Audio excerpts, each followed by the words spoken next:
तो देखिए कल हमारे रात के डिनर में क्या था। तो कल हमने बनाई थी दाल की कचौरी, आलू दही की सब्ज़ी, नमकीन दही, लहसुन की चटनी और धनिया की चटनी। तो कल रात को हमारा ये डिनर था और साथ में हमने थोड़ी पूड़ियाँ भी बना ली थी।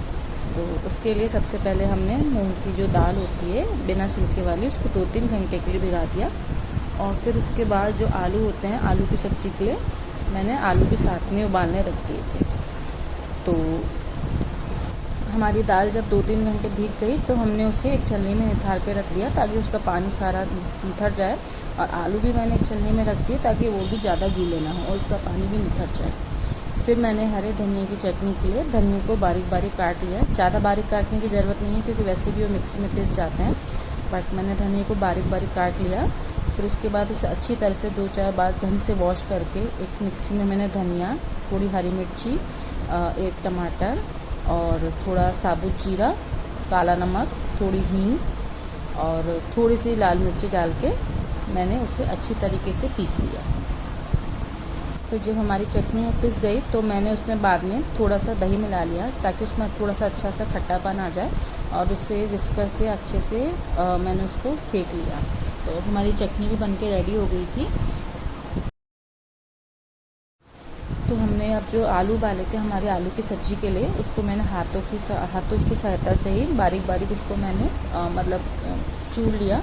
और जो हमारे हरे कलर का जो पेड़ है जिसका मैंने आपको कल बताया था, मुझे नाम नहीं पता, उसके पत्तों को भी मैंने अच्छे से धो के बारीक काट लिया था।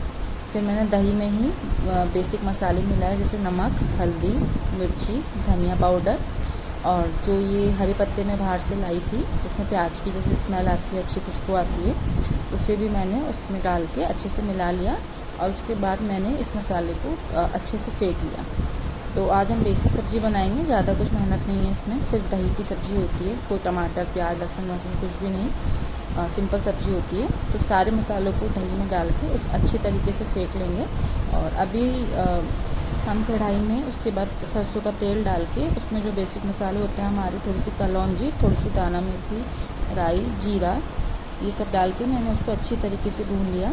जब मसाले जो खड़े मसाले हैं, ये राई जीरा जो भी हैं, ये जब अच्छी तरीके से तड़कने लग गए तो मैंने उसमें जो हमारा जो दही का मैंने आपको मिक्सचर बताया था जिसमें से बेसिक मसाले थे नमक, मिर्ची, धनिया और हल्दी, उसे डाल के मैंने अच्छी तरीके से हिला लिया। और जब आप ये दही डालें तो आप उसे रेगुलर हिलाते रहें, वरना कई बार दही के जो है फटने का डर रहता है। तो उसे आप एक बार अच्छे से हिला लें जब तक उसमें एक उबाल आ जाए। तो जब उसमें उबाल आ जाए उसके बाद आप चाहे उसे सिम करके छोड़ सकते हैं। तो मैंने उसे अच्छे से हिला लिया। उसके बाद जो बर्तन में भी जो भी मसाला बचा था उसे भी मैंने अच्छे से पानी डाल के सारा साफ़ करके मसाले में मिला लिया। तो आप देख सकते हैं हमारा जो दही का जो ग्रेवी है उसमें एक उबाल आ गया है। तो जब इसमें अच्छे से उबाल आ जाए जो दही की जो ग्रेवी है, उसके बाद इसमें अब हम थोड़ी देर में आप अपने हिसाब से इसमें पानी ऐड कर सकते हैं, आपको जितना भी इसमें पानी चाहिए। और उसके बाद जो हमारे पास जो उबले हुए आलू थे जिन्हें हमने हाथों से ही मैश किया था, वो आलू हम इसमें अब सारे धीरे धीरे करके डाल देंगे। तो उसके बाद फिर इसमें आलू डालने के बाद फिर उसको अच्छी तरीके से हिला दीजिए ताकि मसाला चारों तरफ फैल जाए। और उसके बाद फिर आलू अगर आपको थोड़े मोटे लग रहे हैं तो आप उन्हें चाहे तो चम्मच की सहायता से थोड़े और भी बारीक कर सकते हैं, जैसे मैंने भी कई आलू को मैश किया था। और पानी की मात्रा भी आप अपने हिसाब से ज़्यादा कर सकते हैं अगर आपको ज़्यादा पतला चाहिए तो, क्योंकि कचौरी के साथ थोड़ी पतली सब्ज़ी अच्छी लगती है हमको। तो मैंने भी इसमें काफ़ी पानी डाला बाद में, क्योंकि आलू वैसे भी जब स्टार्च छोड़ता है तो थोड़ा वो पानी अब्जॉर्ब करता है। तो उसके बाद फिर मैंने इसको अच्छे से हिला के, और हमारी सब्ज़ी अब ऑलमोस्ट रेडी हो गई थी। तो आप देख सकते हैं दिखने में अच्छी लग रही है।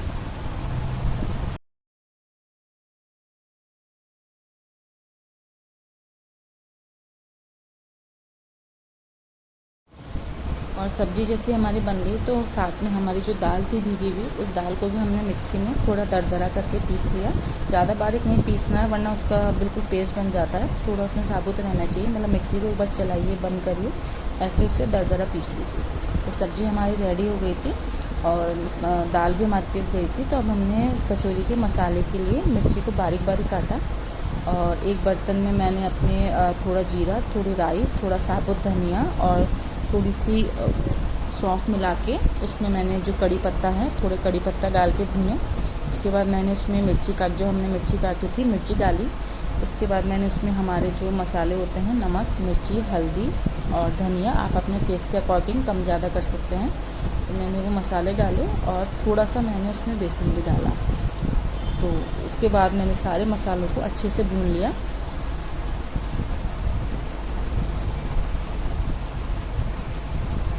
और जब हमारे मसाले अच्छी तरीके से भुन गए तब हमने उसमें हमारे जो हमने दाल को दरदरा पिसा हुआ था वो दाल डाल के उसको भी अच्छी तरीके से भून लिया। मतलब थोड़ा उसको भूनना ज़रूरी होता है ताकि वो थोड़ा पक भी जाए और वो तेल मतलब नीचे का जो कढ़ाई है वो कढ़ाई थोड़ी छोड़ दे।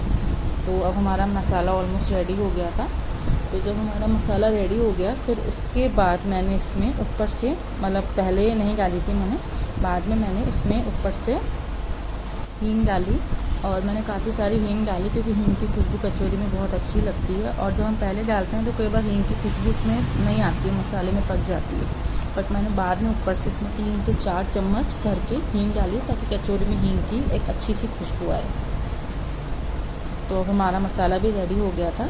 फिर बस उसके बाद हमने आटा लिया। आटे में हमने अजवाइन, नमक, थोड़ा मोयन ये सब डाल के आटा उसना था। और आटे की पतली सी लोई बना के, जैसे पूड़ी की बनाते हैं, उसे हमने बेल के उसमें से मसाला डाला और फिर उसे हल्के हाथों से चारों तरफ से पैक किया।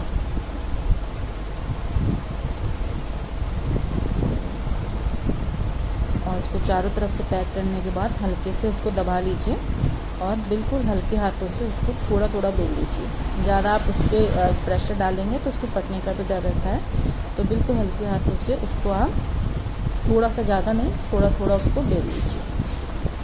तो हमारी अब जो कचौरी हैं वो भी बिल के तैयार हो गई थी। तो बस अब उन्हें फ्राई करना ही बाकी रह गया था। देखिए इतनी सारी कचौरी हमने बेल के रख ली थी। तो कचौरी को फ्राई करने के लिए आप एक कढ़ाई लीजिए और उसमें जो तेल होता है उससे पहले बहुत अच्छी तरह से गरम कर लीजिए। मतलब अच्छे से गरम हो जाए तब उसको मीडियम आंच पे करके फिर आप उसमें अपनी जो कचौरियाँ हैं उन्हें डालिए। और कचौरियों को आप थोड़ा बीच बीच में दबाते भी रहिए ताकि वो थोड़ा अच्छे से फूल जाएँ। और एक साइड से पका के आप उसको दूसरे साइड से भी ऐसे अलग पलट करके उसे आप पका लीजिए। तो देखिए हमारी जो कचौरियाँ हैं वो फूलनी स्टार्ट हो गई हैं। तो बस आप उसे देख लीजिए, जितना भी आप पकाते हैं बस वो कच्ची ना रह जाए, तो इसलिए उसको थोड़ा मीडियम आंच में रखते हैं। वरना तेज़ आंच पे क्या होता है, कई बार बाहर से पक जाती है लेकिन अंदर से वो कच्ची रह जाती है। तो ऐसे करके उसे अलग पलट करके आप अच्छे से कचौरियों को पका लीजिए। कुछ कचौरियाँ कभी फूलती हैं, कुछ नहीं भी फूलती हैं, बट ऐसी कोई दिक्कत की बात नहीं है, बस उनका पकना अच्छे से ज़रूरी होता है। तो देखिए अब हमारी कचौरियाँ भी पक चुकी हैं। तो बस अब हमारा डिनर रेडी हो गया। ये देखिए हमारे आज डिनर की थाली। तो आई होप आप लोगों को हमारा आज का डिनर अच्छा लगा हो। आप भी इसे घर पे बनाइए, बहुत इजी है, कोई मुश्किल नहीं आती। ठीक है, चलिए फिर बाय, थैंक यू।